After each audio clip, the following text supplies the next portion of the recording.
क्यों मरते हो यारो बेवफा सनम के लिए, 2 गज जमीन ना मिलेगी दफन के लिए। क्यों मरते हो यारो बेवफा सनम के लिए, 2 गज जमीन ना मिलेगी दफन के लिए।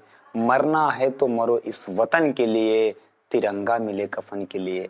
तो जय हिंद साथियों, कैसे हैं आप सब? मस्त होंगे, पढ़ाई में व्यस्त होंगे। आज हम इसी उम्मीद के साथ आज अपने YouTube channel Rahul study junction के YouTube चैनल प्लेटफॉर्म पर आप सभी का स्वागत करता हूं। साथियों, मेरे चैनल पर अगर नए हैं तो मेरे चैनल को सब्सक्राइब करिए और साथ ही साथ बेल आइकन को प्रेस करिए। तो चलिए आज इसी के बीच में हम शुरुआत करने जा रहे हैं साइंस का लेक्चर नंबर 4। क्या बात तो फिजिक्स के ही कर रहे थे? क्या हम बात कर रहे थे फिजिक्स? क्या मेरे मित्र फिजिक्स की बात कर रहे थे और वही क्लास 10 का फिजिक्स है। लेकिन जो आज आपका एपिसोड होने वाला है मेरे मित्र, वो कैसा होगा? 4th होने वाला है, चौथा वीडियो। साथियों, आपके बीच में आज हम फिर से बात करेंगे, वही आपका चैप्टर है reflection of light. He chapter है, प्रकाश से संबंधित सारी बातें आज हम इस वीडियो में डिस्कस करेंगे। तो चलिए साथियों, आज हम सीखने वाले हैं इसमें क्या? Reflection of light. क्या मैंने कहा साथियों? Reflection reflection reflection of light. क्या मेरे मित्र? Reflection of light. मेरी बात को समझिएगा साथियों, रिफ्लेक्शन ऑफ लाइट का मतलब क्या होता है सर? रिफ्लेक्शन ऑफ लाइट का मतलब होता है प्रकाश का परावर्तन। क्या होता है मेरे मित्र? प्रकाश का परावर्तन। सर आज हम जानेंगे कि प्रकाश का परावर्तन क्या होता है। आप जब कभी छोटे थे, बचपन में जब नन्हे मुन्ने हम लोग खेलते थे साहब, गांव से हम लोग हैं तो मिट्टी उट्टी में बहुत खेले होंगे। विदेश से भाई साहब चलकर हम तो आए नहीं हैं, चलिए नहीं, बहुत अफ्रीका इंग्लैंड से आए हैं, तो लगभग सब लोग गाँव से थे। तो जितने भी गांव के लोग रहते थे उनमें क्या होता था ना कि वो जब डस्ट वगैरह मिट्टी वगैरह में खेलते थे तो मम्मी बहुत डांटती थी। यार वो जीवन ही कुछ अलग ऐसा था। तो कभी कभी ऐसे खेलते कूदते हम लोग शीशा उसा पा जाते थे जिसमें हम लोग अपना थुबड़वा देखते हैं, यार चेहरा हो रहा जिसमें देखते हैं। तो क्या करते थे, जब यही शीशा हम लोग ऐसे कभी कभी कर दे, अरे साहब देखिए यार शीशा मेरे पास है कि नहीं, नाम लिया शीशा आ गया। अब ऐसा मत कहिएगा कि सर आप रखे हैं इसमें अपना चेहरा देखते हैं। सर मेरे पास था तो अभी देख लिया। तो होने वाला क्या है सर, जब कभी आप देखिए, जब इस पर लाइट आप देंगे, सपोज दैट आप कल्पना, देखिए अब रियल यहाँ पर होने वाला है, इसे आप रियल वो करिए। अब अगर सपोज दैट मान लेते हैं लाइट भी नहीं है, नहीं तो मैं लाइट इस पर दे देता। तो लाइट जब इस पर हम देते हैं सर, तो लाइट जब ऐसे यूं ऐसे आकर इस पर पड़ता है तो लाइट का पूरा पूरा भाग क्या करता है? परावर्तित कर देता है, रिफ्लेक्ट करता है। ये जो प्रकाश होता है इसमें जा नहीं पाता है सर। अब यही घटना क्या होता है? परावर्तन। सर जी आप कहेंगे कैसे? अगर हम इस शीशा को तोड़ दे सर, देखिए मैं तोड़ के दिखा दे रहा हूं, बहुत बड़ा बात नहीं कोई। देखिए तोड़ दिया आपके सामने। तो सर देखिए होने वाला क्या है। अब देखिए आपको इस पर देखिए, इसे मैं दे रहा हूं, देखिए प्रकाश एक चमक रहा है, यहाँ पर देखो चमक रहा है कि नहीं, बोलो हाँ या ना।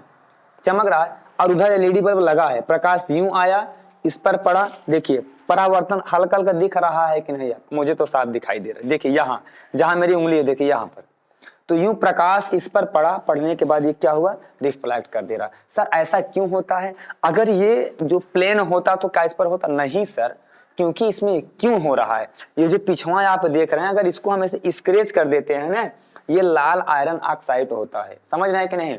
ये जो लेप लगा होता है, जो कलई होता है, जो पेंट किया गया होता है, लाल आयरन ऑक्साइड का होता है, जिसके कारण प्रकाश इस पर आकर गिरता है, प्रकाश का भाग इस तरफ पार नहीं करने देता है मेरे मित्र।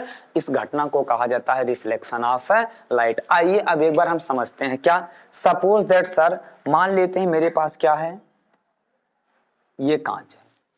अब कांच है तो पॉलिश किया होगा, वही देखिए पेंट और नीचे वाला, देखिए ये कांच हम ले लेते हैं, कांच ऐसे रख दिए सर। अब ये देखिए ऐसे क्या कर दे रहे हैं? पेंट कर दे रहे हैं, ठीक है। अब कांच को हम कहते हैं मिरर, मिरर 1 और मिरर क्या हो जाएगा? 2। सर बीच में क्या होगा? अभिलंब हम लिख दें। अभिलंब को क्या कहते हैं? नॉर्मल कहा जाता है। क्या कहा जाता है सर? नॉर्मल। मैंने क्या कहा कि सर जब प्रकाश इस पर आएगा, प्रकाश इस पर आएगा, प्रकाश इस पर आएगा, आने के बाद क्या करता है, जिस बिंदु पर प्रकाश गिरता है उसी बिंदु से प्रकाश पूरा क्या होता है, उसी मार्ग में वापस लौट जाता है, जिस घटना को प्रकाश का परावर्तन कहा जाता है। सर यूं प्रकाश ऐसे आया, आने के बाद इस पॉइंट पर पड़ा, लेकिन पढ़ने के बाद पुनः फिर अपना इसे ले देकर चला गया। सर अरे यार नहीं समझ में आ रहा है। यह हाथ आप देख रहे हैं, देखिए सर ये आपने हाथ देखा, अब मान लीजिए ये हमारा क्या है, कोई पॉइंट है, प्रकाश यूं ऐसे आया, आने के बाद इस पर गिरा, गिरने के बाद पुनः इसे निकल गया, आने के बाद इस पर गिरा, गिरने के बाद पुनः इसे निकल गया। यही तो घटना रिफ्लेक्शन ऑफ लाइट होता है सर।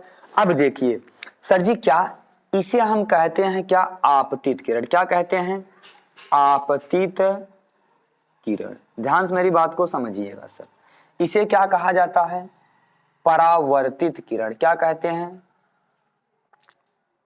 परावर्तित किरण सर। लेकिन जो बीच में एंगल बनाता है, बहुत सारे बच्चों के मन में डाउट रहता है, सर ये एंगल कभी समझ ही में नहीं आता है।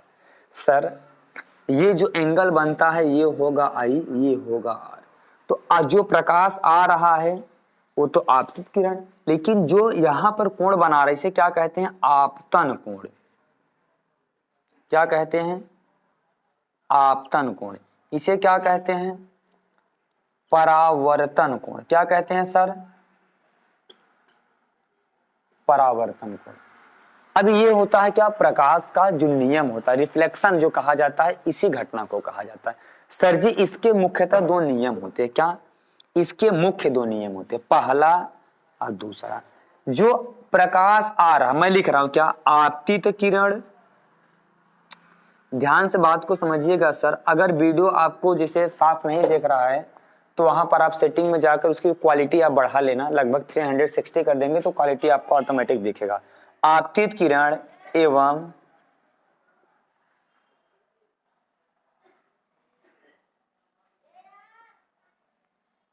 परावर्तित किरण एवं आपतन बिंदु पर खींचा गया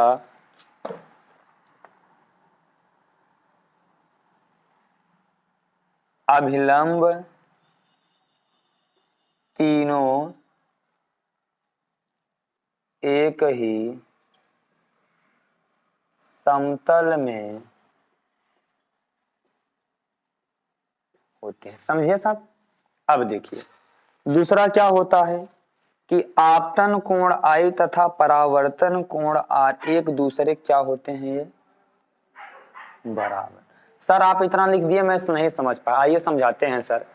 मैंने क्या कहा कि ये जो प्रकाश इस पर आ रहा है, आने वाली प्रकाश की किरण तथा जाने वाली प्रकाश की किरण, मतलब आपतित किरण एवं परावर्तित किरण एवं आपतन बिंदु पर खींचा गया अभिलंब तीनों एक ही समतल में होते हैं। क्या मैंने कहा सर, आपतित किरण, परावर्तित किरण एवं आपतन बिंदु पर खींचा गया अभिलंब तीनों एक ही समतल में होते हैं। दूसरा जो कोण आई कोण आर होता है, ये एक दूसरे का हमेशा क्या होता है सर, बराबर होता है। सर कहने का मतलब क्या है, जय डिग्री का एंगल ये बनाएगा उतने ही डिग्री का एंगल हमारा ये भी बनाता है। अगर 30 डिग्री एंगल हमारा कोण आई बना रहा है तो 30 डिग्री का एंगल हमारा कोण आर भी बनाएगा। समझे सर, रिफ्लेक्शन ऑफ लाइट का मतलब क्या होता है। तो यही सब बातें हैं सर, आज की वीडियो यहीं तक रखते हैं। अगर वीडियो आपको देखने के बाद अच्छा लगे तो मेरे चैनल को आप जरूर सब्सक्राइब करना और अधिक से अधिक बच्चों तक शेयर करिए, जिससे और अधिक बच्चे जुड़ पाए। तो जय हिंद, जय भारत।